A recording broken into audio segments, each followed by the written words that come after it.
رب اشرح لي صدري ويسر لي أمري واحلل عقدة من لساني يفقه قولي.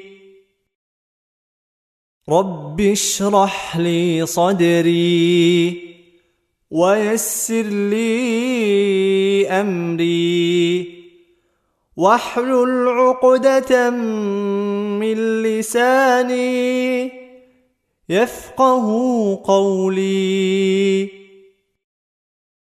رب اشرح لي صدري ويسر لي أمري واحلل عقدة من لساني يفقه قولي.